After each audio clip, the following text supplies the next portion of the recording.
Muito bem-vindo, Maza. Obrigado pela sua presença.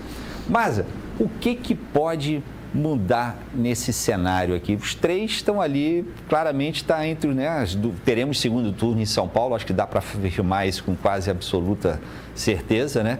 E a grande questão é quem estará aí no segundo turno entre os três. O que pode mudar ainda esse cenário daqui até 25 dias? Faltam 25 dias para as eleições, né? O que pode mudar isso? E depois eu queria também tua análise sobre essa diferença de números aqui da Quest para a Atlas e Intel. Boa noite, Tardan. Boa noite, pessoal que acompanha a gente. Pois é, né? Antes de falar um pouco sobre os números, eu acho que a gente tem que sempre dar aquela reforçada no que é meio óbvio, né? Que a pesquisa, né? Eu sei que às vezes é meio cansativo, mas é importante frisar isso, porque a gente sempre vê uma repercussão, às vezes, nas redes sociais, principalmente, meio imediatistas, né? Com relação a essa análise desses números, que é importante lembrar sempre, né? Pesquisa de voto não é antecipação do resultado, não é dizendo na eleição, no dia 6 de outubro, o resultado vai ser esse, né? Não é uma previsão, nem uma substituição do ato do eleitor ir votar. A pesquisa é literalmente, né, um retrato do momento. Ela perguntou quem você votaria se a eleição fosse hoje. E a eleição não é hoje. A gente tem aí basicamente um mês ali até o dia da votação. Então, não é bem os números em si que falam mais às vezes num momento como esse, mas sim as tendências que ela mostra. O que a evolução de uma pesquisa para outra coloca. E olhando esses números hoje, a coisa não me parece muito positiva para o Guilherme Boulos, né?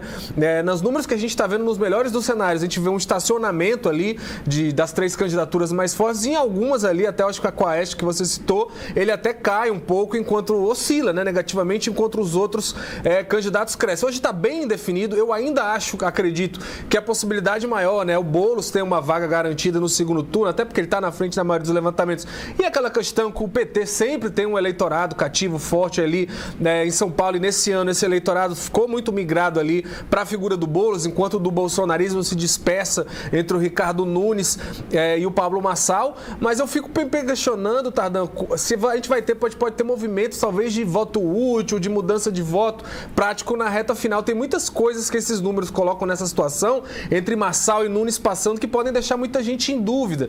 Por exemplo, num segundo turno, entre Boulos e Marçal, né, para onde migrariam os votos do Ricardo Nunes? Muita gente pensaria que, né, migrariam para o Pablo Marçal e o Pablo Marçal teria uma vitória fácil ali sobre o Boulos. Então, até porque tem outros candidatos de direita bem posicionados, somando, eles ficam muito maiores do que os candidatos de centro-esquerda e esquerda. Então, pode ter ali uma migração de votos até para o Nunes mesmo, né? Porque é o candidato que, a gente já viu isso várias outras vezes em eleições municipais aí pelo estado. A esquerda não tem muito problema em votar num candidato de centro para evitar, né, a vitória de um extremista de direita. Ironicamente, o Ricardo Nunes, que é o candidato oficial do Bolsonaro, hoje não está sendo visto como esse candidato. Essa figura está recaindo muito mais sobre o Pablo Marçal. Então, pode ser que alguma parcela da esquerda migre ali do Boulos para o Nunes para evitar uma vitória, caso antecipe muito esse julgamento. Se isso vai ser expressivo, vai afetar alguma coisa na disputa, a gente vai ter que ver nos próximos cenários. Mas hoje o que está colocado ali, os números não são tão positivos para o Boulos, ainda que ele lidere. Mostra ali que uma direita e uma extrema-direita estão conseguindo ainda ter uma capilaridade maior, um movimento de crescimento maior na população de São Paulo, Tardan. E tem uma diferença, assim, só para a gente registrar, né, que a gente falou Quest e